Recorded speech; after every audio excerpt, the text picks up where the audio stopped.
Train ஏற்றிட்டு வேலையை முடிச்சுட்டு வீட்டுக்கு வரும்போது தான் இந்த சம்பவம்ன்றது நடந்திருக்கு.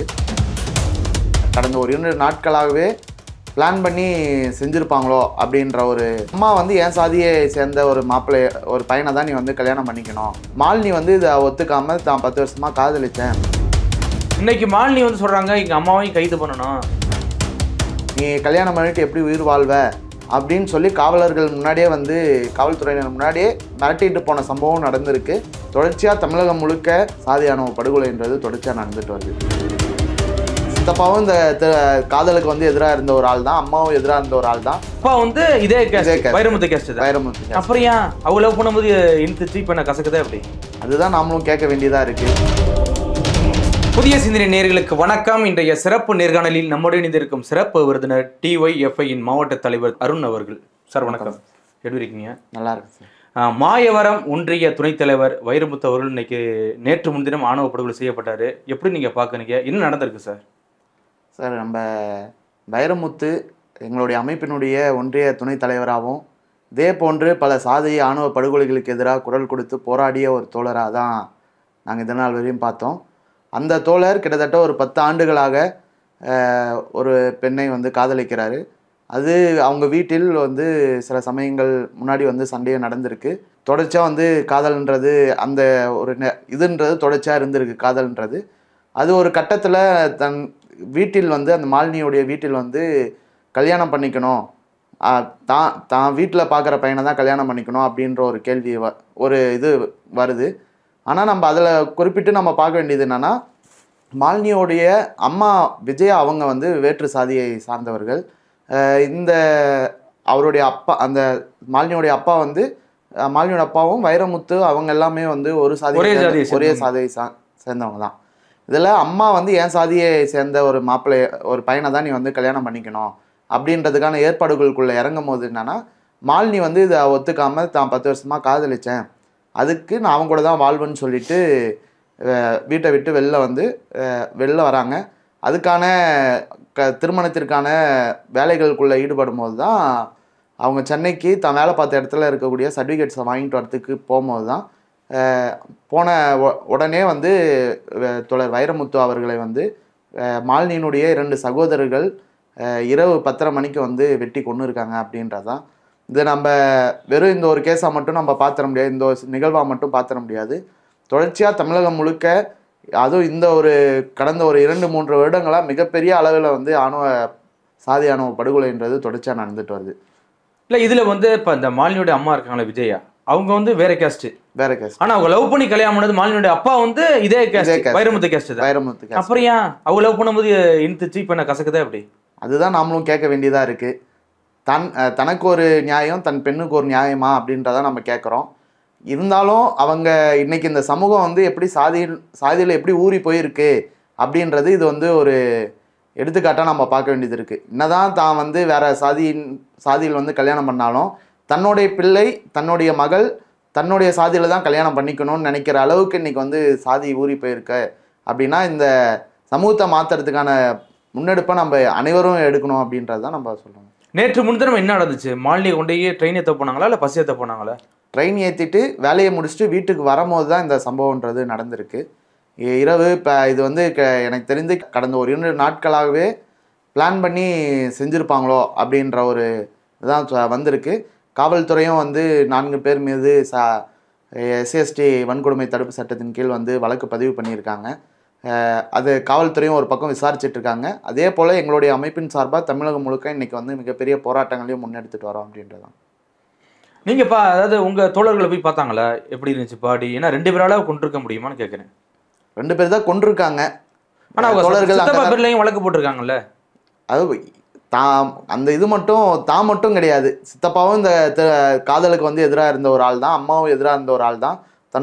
அவங்களுடைய தந்தை வந்து ஆதரவாக இருந்தாங்க. இது எல்லாமே அதாவது ஒன்னோட ஒன்று பிளான் பண்ணி நடக்கிறது தானே. வெறும் 2 சகோதரர்கள் மட்டும் வந்து இந்த பிரச்சனையில் ஈடுபட்டு இருக்க மாட்டாங்களே. அம்மா ஈடுபட்டிருக்காங்க, சித்தப்பா ஈடுபட்டிருக்காங்க. அப்போ 4 பேர் மேலேயுமே வந்து வழக்கு பதிவு பண்ணுறது தான் கரெக்டாக இருக்கும்னு நம்ம அந்த ஒரு அடிப்படையில் தான் கேஸ் கொடுத்தது. கேஸும் வந்து இன்னைக்கு வழக்கு பதிவு பண்ணியிருக்காங்கன்றதான். இப்போ மாலினியோட தாயா இருக்காங்களா விஜயா, அவங்க ஆல்ரெடி வந்து இப்போ வைரமுத்து வந்து ஒரு வேலை செய்கிற இடத்துல வந்து மாட்டிட்டு போனாரு அப்படிங்கிற வீடியோலாம் இன்னைக்கு வைரலாக போயிட்டு இருக்குல்ல. வேலை செய்கிற இடத்துலையும் வந்து மிரட்டிட்டு போயிருக்காங்க, வீட்டுக்கும் வந்து மிரட்டிட்டு போயிருக்காங்க.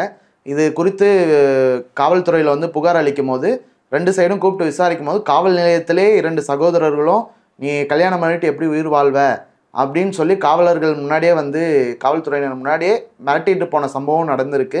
அப்பயும் காவல்துறை வந்து இதை வந்து சீரியஸாக எடுத்துகிட்டு ஒரு பெரிய ஆக்ஷன் ஒன்றும் எடுக்கல. அவங்கள வந்து ஃப்ரீயாக விட்டு போயிட்டாங்க. அதனுடைய காவல்துறைக்கு தெரியும் இதில் கண்டிப்பாக பிரச்சனை ஆகுன்றது காவல்துறைக்கு தெரியும்.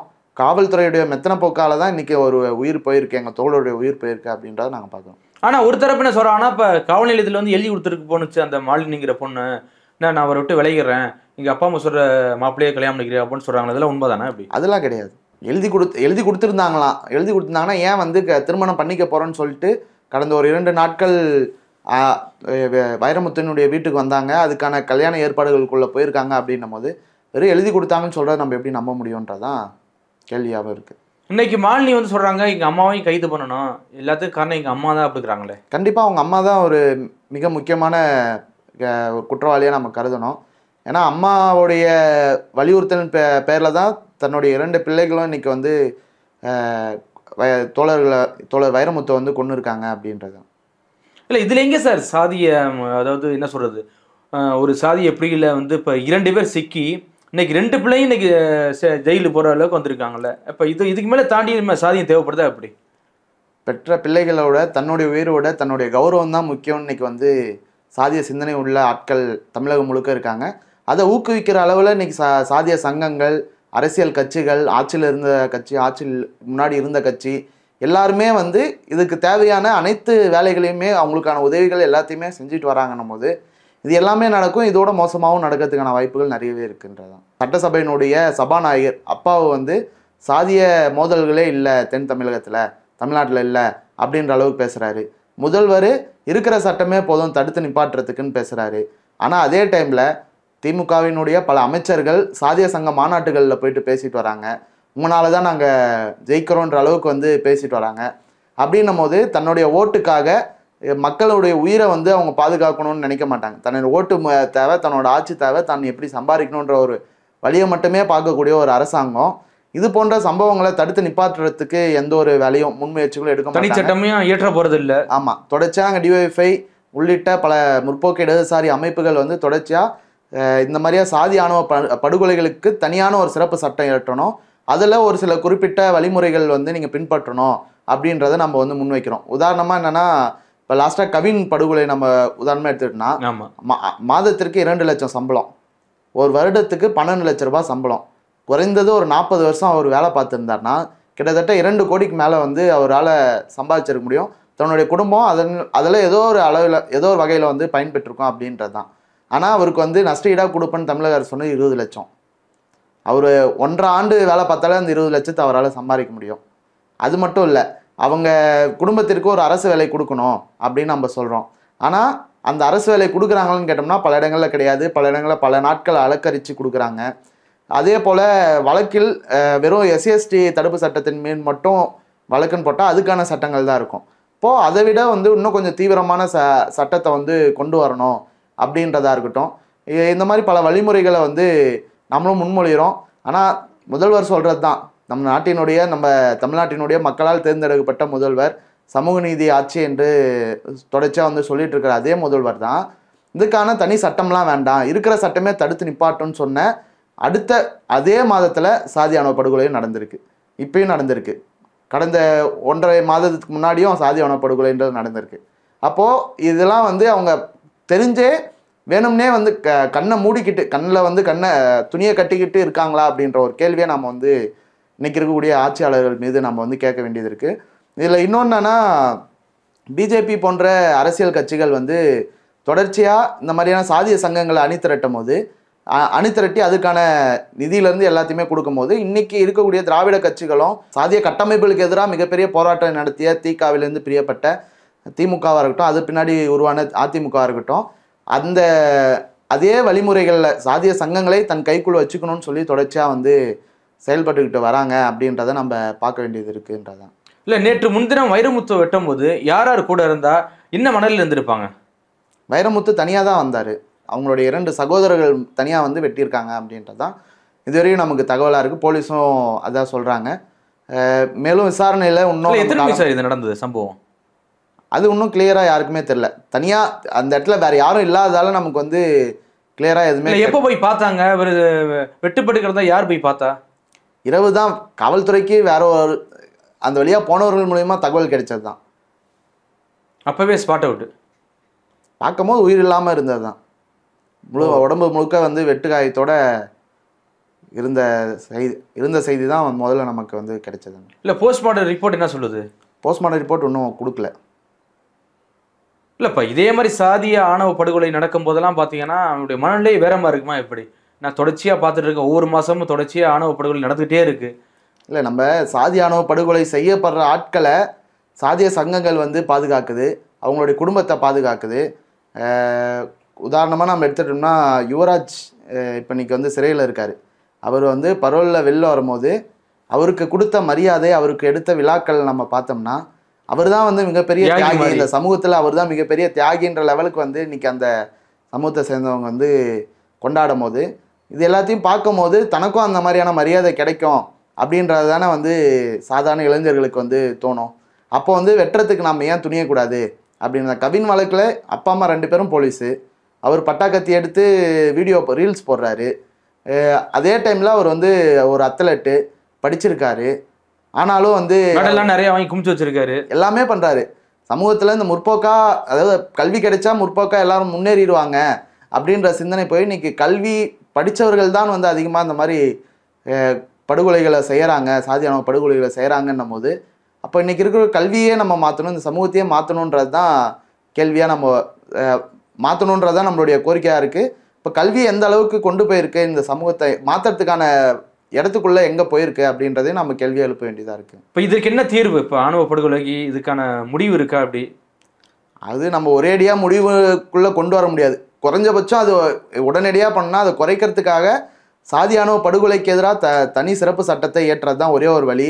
இது கல்வியிலேருந்து, ஏன்னா நம்ம கல்வி வந்து இப்போது கொஞ்ச நாளைக்கு முன்னாடி வந்து நான் வந்து வகுப்பில் நான் நல்லா படிக்கிறேன், ஆனால் தாழ்த்தப்பட்ட சமூகத்தில் இருக்கேன் அப்படின்ற ஒரே காரணத்திற்காக என்னுடைய வீடை பூந்து வெட்டுற அளவுக்கு இன்னைக்கு பள்ளி மாணவர்கள் கிட்ட வந்து வந்துருச்சு. வகுப்பறையிலே வந்து என்னோட இணையாக வந்து படிக்கிறான் அப்படின்றதுக்காக முதுகில் வந்து பிளேடு போடுற அளவுக்கு நடந்திருக்கு.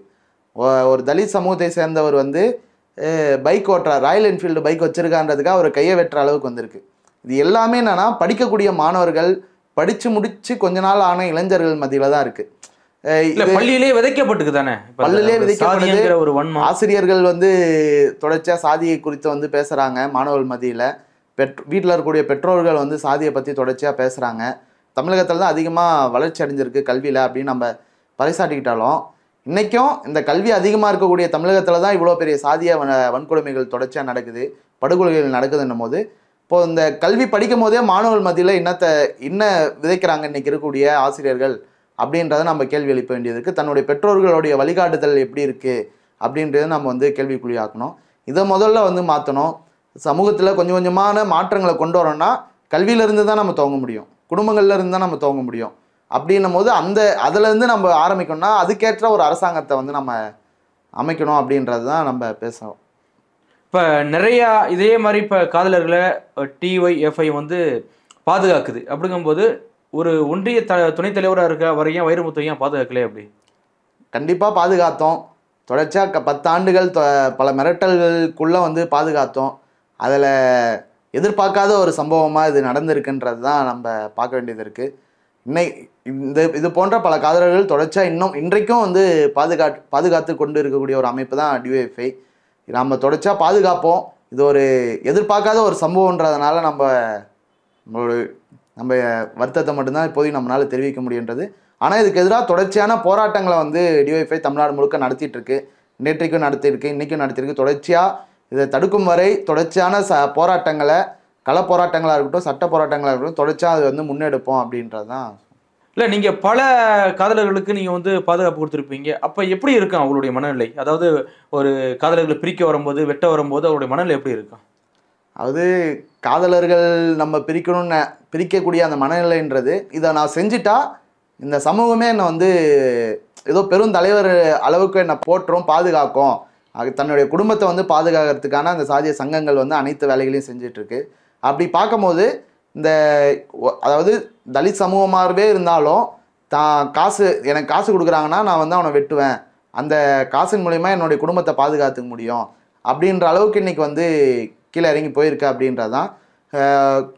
அதாவது அந்த அவங்க பேசுறது, அவங்க மிரட்டுறது, அதாவது உதவி பண்ணுறவங்க குடும்பத்து முதற்கொண்டு அந்த சாதிய வன்கொடுமை செய்யக்கூடிய ஆட்கள் தொடர்ச்சியாக வந்து போயிட்டு மிரட்டுறது.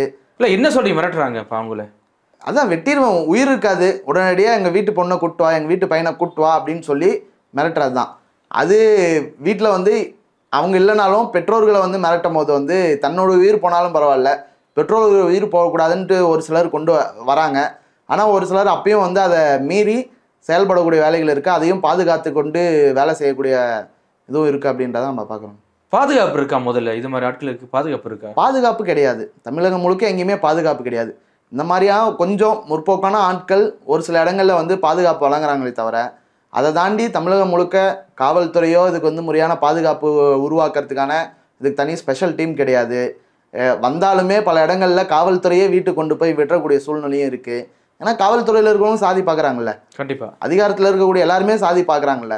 அப்போது இந்த மாதிரி சாதி மறுப்பு திருமணங்கள் செய்ய வரக்கூடிய இடங்கள்ல காவல்துறையே வந்து கொண்டு போய் வீட்டில் விடுறது, காவல்துறையே அவங்களுக்கு வந்து தகவல் சொல்லக்கூடிய இது இருக்கும்போது பாதுகாப்பு கொடுக்கக்கூடிய அவங்களே இது பண்ணும்போது தமிழகத்தில் எங்கேருந்து சாதி மறுப்பு திருமணம் செய்த ஜோடிகளுக்கு எங்கே வந்து பாதுகாப்பு இருக்கும் அப்படின்றத நம்ம கேட்கணும்.